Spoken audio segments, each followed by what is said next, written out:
Shalom, warga kerajaan. Apa tanda kita adalah warga kerajaan Allah? Punya boldness, punya keberanian untuk mengucapkan benar di atas benar. Seperti Rasul Petrus. Dalam kisah Rasul pasal yang keempat, lanjutan pasal 3, ada orang yang lumpuh sejak lahirnya. Dan apa yang terjadi?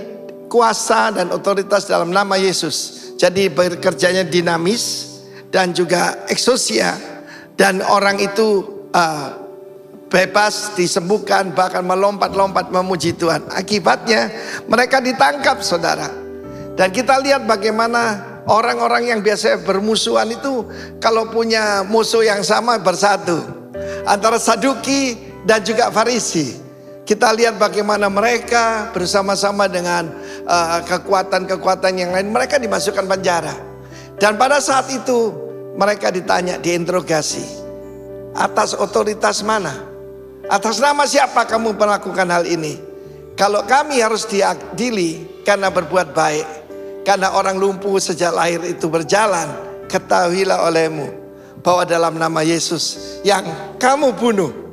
Saudara, saya minta perhatian soal ini. Paresia atau keberanian, boldness daripada Petrus dan Yohanes ini, sekarang ini dunia ini marah kepada kita. Kita tahu bagaimana ada bill ataupun undang-undang yang sedang digodok di USA, di US, bagaimana tentang undang-undang antisemit. Tapi juga dimasukkan kalau orang mengucapkan hal bahwa Yahudi yang bunuh Yesus itu antisemit. Ini aneh sekali, saudaraku. Ya, memang mereka matanya digelapkan ya. Dan kita lihat bagaimana itu di dalam kisah Rasul 4 ayat 13. Bahwa keduanya orang biasa, tidak terpelajar, tidak ikut yaitu sekolah yeshiva mereka. Mereka heran. Tetapi they realized that they had been with Jesus. Perhatikan di sana.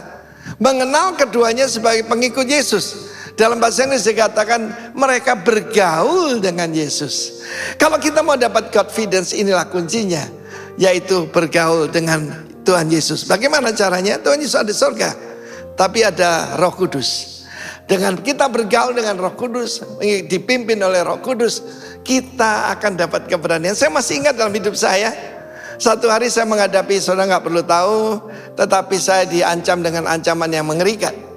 Dan pada waktu itu, saudaraku, saya dalam keadaan ini paling baik kalau lutut kita gemetar, waktu untuk bersujud dan berseru pada Tuhan. Mendadak Tuhan berikan keberanian yang luar biasa. Dan saya hadapi dan saya ngalami paresia itu. Dan apa influence-nya?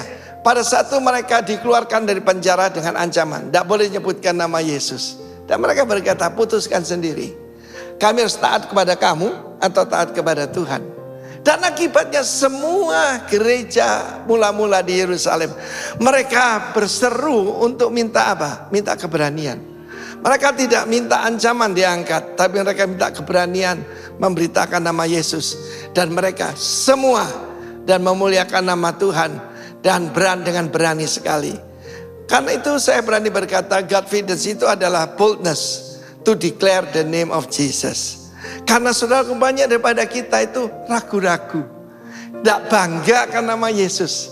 Dalam hidup saya selalu minta keberanian memberitakan Yesus kepada siapa saja.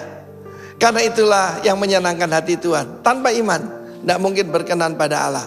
Artinya without confidence kita tidak mungkin berkenan pada Tuhan. Shalom warga kerajaan. Be bold in Jesus name. Amin.